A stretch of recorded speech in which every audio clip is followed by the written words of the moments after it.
السلام علیکم. محمد اظہر صدیق اپنے پروگرام سیاسی گپ شپ کے ساتھ حاضر ہے. خدمت منشور آ گیا ہے اور پاکستان تحریک انصاف کا منشور میں بڑی جو بات ہے کہ ہم ایک ڈیموکریٹک سٹائل میں، ہم صدارتی نظام میں انڈائریکٹ طریقے سے جانا چاہتے ہیں. اور بڑا اچھا ہے کہ وزیر اعظم براہ راست منتخب ہوگا اور اس کے اثرات بڑے زبردست رہیں گے. یاد رکھیے گا تاریخی طور پر 4 سال کی میعاد کا ہے، یہ زبردست 4 سال کی میعاد کا ہے، یہ بڑی زبردست بات ہے.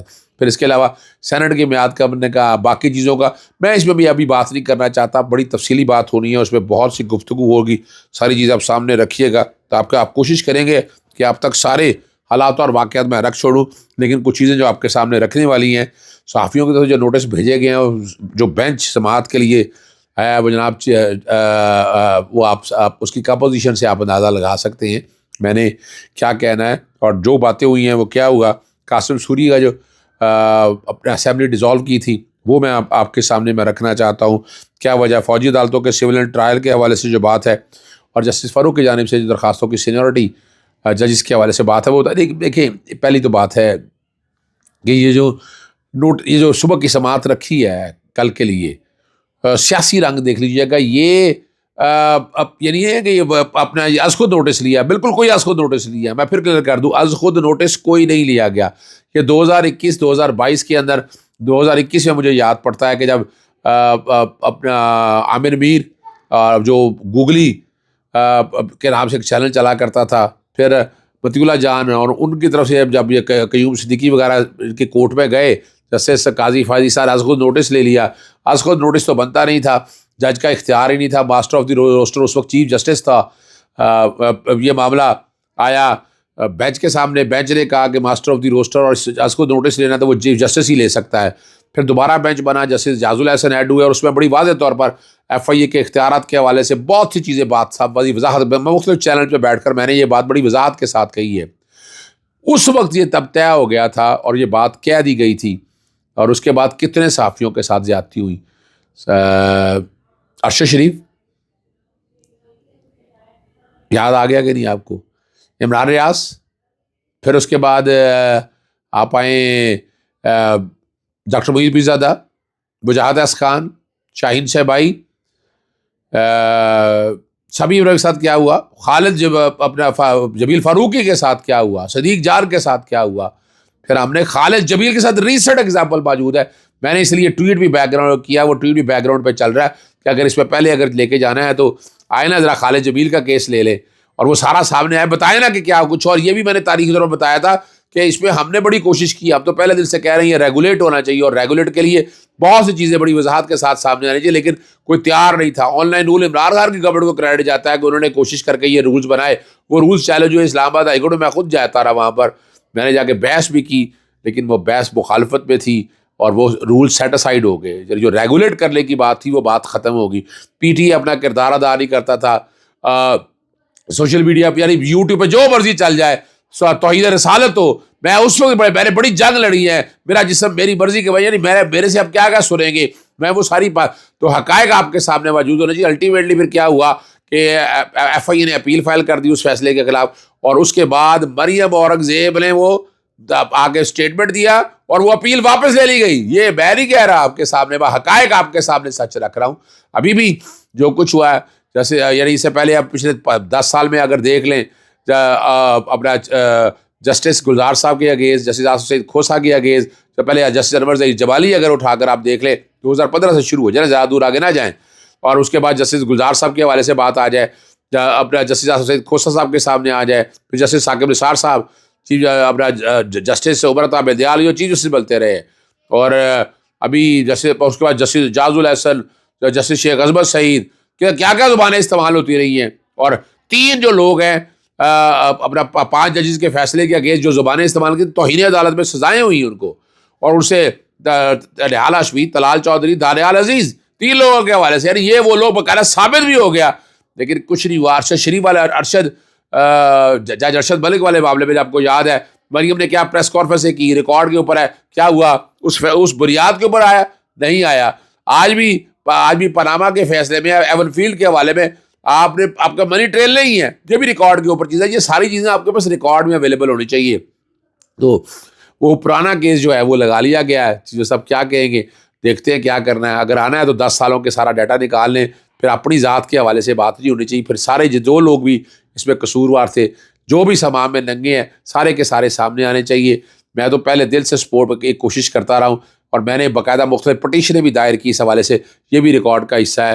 لیکن اب یہ سارا کچھ آپ کے سامنے، اب کل آ جائے گا. کل جو انہوں نے نوٹسز کیا ہے، مجھے صحافیوں کے بہت سے فون آئے ہیں، ان سب کے میٹر بھی میں ہی دیکھ رہا ہوں انشاءاللہ. اور قاسم سوری کی جانب سے جو عمران خان کا جو ووٹ آف نو کانفیڈنس کے حوالے سے، اور یہ بھی میرا ٹویٹر یاد رکھیے گا ریکارڈ پہ ہے، عمران خان چھکا مارنے کے لیے تیار. یہ 27 مارچ کی بات بتا رہا ہوں، قومی اسمبلی تحلیل ہو سکتی تھی. عمران خان چھکا مارنے کا اپوزیشن کیمپوں میں پریشانی، ابھی تحریک عدم ایجنڈے کا حصہ ہے، اسمبلی تحلیل ہو سکتی ہے. وگرنہ میں نے پھر کہا تھا اسپیکر رولنگ کے ذریعے مسترد کر دے اور قومی اسمبلی تحلیل. یہ میں وہ آپ کے سامنے ریکارڈ رکھ رہا ہوں جو میں نے یہ باتیں کہی ہیں، اور میرا ٹویٹ بھی بیک گراؤنڈ پہ وہ چل رہا ہے، وہ ریکارڈ پہ ہمیشہ وہ ٹویٹ میرا رہتا ہے. میں پھر آج جو کہ یاد آ گیا پرانے دور کے حوالے سے، اس وقت سب سے پہلے پٹیشن میں نے فائل کی تھی. میں نے رکوانے کے حوالے سے معاملہ آیا تھا کہ یہ اپنا یہ اس پہ تحریک عدم اعتماد اس کے اپنا نا اس پہ کوئی بات نہ ہو. لیکن آرٹیکل 67-68 آڑے آ گیا، اور میری پٹیشن پہ اعتراض لگ گیا تھا. اس وقت ریکارڈ ہوگا، آپ کو یاد ہوگا. اور سائفر کے کال ٹیکس میں کہا کہ جوڈیشل کمیشن بنا دے، نہیں بنا. سائفر کے حوالے سے جوڈیشل کمیشن بنانے کا کہا تھا، نہیں بنا تھا ریکارڈ. اور سپریم کورٹ نے اپنا اس کیس کے اندر پھر جو باتیں کہی تھی پھر ریویو فائل کی گئی ہیں. اسد کیسر کی طرف سے ہے، صدر کی طرف سے ہے، پی ٹی آئی کی طرف سے جو ریویو فائل کیے گئے، وہ ریویو کی سماعت ہو رہی ہے. جسٹس سید منصور علی شاہ سماعت کرے گی. اور معاملہ جس میں جسٹس اطہر من اللہ بھی ہیں، وہ پارلیمنٹ کی بالادستی کی بات کرتے ہیں. اب دیکھنا یہ ہے کہ جو پاکستان تحریک انصاف کے ساتھ ہو رہا ہے وہ کیسے دیکھتے ہیں اس سارے معاملے کو. یہ دیکھنے والی بات ہے. فوجی ٹرائل کے حوالے سے جو ریویو کی درخواستوں کی اس کی سماعت ہو رہی ہے. جسٹس طارق مسعود کی موجودگی پہ اعتراض ہے. جسٹس جواد ہے خواجہ کو، جو سابقہ چیف جسٹس ہیں.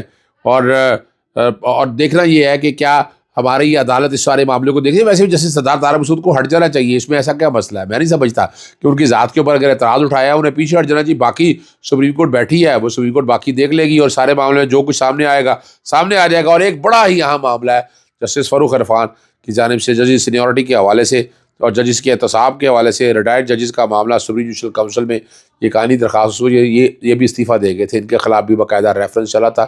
بہت ایماندار آدمی تھے اپنی جگہ ہے، لیکن حدیبیہ کے ایک کیس میں ان کا کنٹروورشل یہ رہا تھا. انہوں نے ریفرنس خارج کرنے کا کہا تھا. حدیبیہ 1 کی بات ہو رہی ہے، اور یہ ساتھ ہے جسٹس خواجہ امتیاز، وہ اس وقت سینئر جج تھے.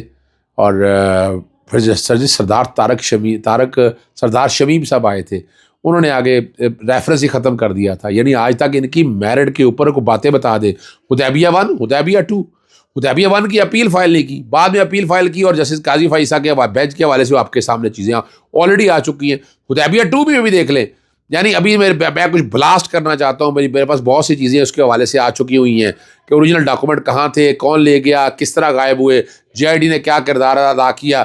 وہ کسی سٹیج کے اوپر اب آپ کے سامنے آ جائیں گے سارا کچھ. لیکن یہ اس طرح نہیں چل سکتا کہ آپ یعنی آپ اپنے گھوڑے کہہ دیں یا جو مرضی کہہ دیں. ان کو بچانے کے لیے کیا کر سکتے ہیں؟ کرپٹ لوگوں کا اگر احتساب نہیں ہوگا تو یہ ملک کیسے چلے گا؟ کرپٹ آدمی تو کسی وقت بھی بک جائے، جو مرضی کر لے. کہاں گے ملک کی سالمیت، کہاں گئی باتیں؟ یعنی عمران خان کے اگینسٹ تو آپ ملک کی سالمیت کی بات کرتے ہیں، تو کیا کرپٹ لوگوں کے حوالے سے یہ باتیں نہیں ہونی چاہیے؟ آج تک منی ٹریل دے دے، بتا دے کہ منی ٹریل ہے. ایون فیلڈ کی جائیداد آج بھی بتا دے 9,36,311 روپے ہے. وہ بار بار میں بیک گراؤنڈ پہ چلاتا ہوں، لیکن آج وقت نہیں ہوگا، شاید نہ ہو سکے. لیکن آپ کو یاد ہے میاں محمد شریف کی آمدن کیا تھی؟ تو یہ چیزیں ساری آپ کو پتہ ہونی چاہیے. ریکارڈ کے اوپر کہ اتنا آسان کام نہیں ہے. بڑی لڑائیاں، بڑے معاملات ہیں، لیکن جو کھلاڑی ہیں وہ بچ جاتے ہیں. ان کو اپنے آپ کو ان کو ہاتھ بھی نہیں لگتا. اب ان کو ہاتھ نہ لگنے کی کیا وجوہات ہیں، یہ سمجھنے کی بات ہے. یہ بہت ہی اہم بات ہے. اللہ کرے کہ شاید کہ تمہارے دل میں اتر جائے یہ بات، اور شاید تمہیں خیال آ جائے کہ نہیں بھائی یہ اتنا آسان کام نہیں ہے. میرٹ پہ آئیں. جو ملک کے ساتھ یہ کھلواڑ ہوتا ہے، یہ جو کرپشن لوٹ مار کرتے ہیں. آج بھی آپ کو پتہ ہے ہائیڈ پارک جو دوسرا ہے 190 ملین والا، اس کا بھی نیب نے انکوائری نہیں کی، بند کر دیا. ٹھپ. صرف عمران خان ہی ہے جس کو لے کر آگے چل رہے ہیں، جس کو منطقی انجام کی طرف پہنچانا چاہتے ہیں. عمران خان نے تو اپنا نیندیں حرام کی ہوئی ہیں. آخر میں زیادہ نہیں ہے، جو کہ میں آپ کو پتہ جلسہ بڑا کامیاب رہا، میں نے ٹویٹ بھی کیا اس حوالے سے، اور اس سے آگے دو جلسے آ سکتے ہیں. 144 کا میں آلریڈی بتا چکا ہوں، وہ صبح میں بتاؤں گا چیلنج کرنے کے کانٹیکس میں. پھر انٹرنیٹ جو کیبل بند ہو جاتی ہے، جو شاگ آ کے کھا جاتی ہے، اس میں بھی بات ہوگی. اجازت چاہتا ہوں. السلام علیکم. اللہ حافظ. پاکستان زندہ باد.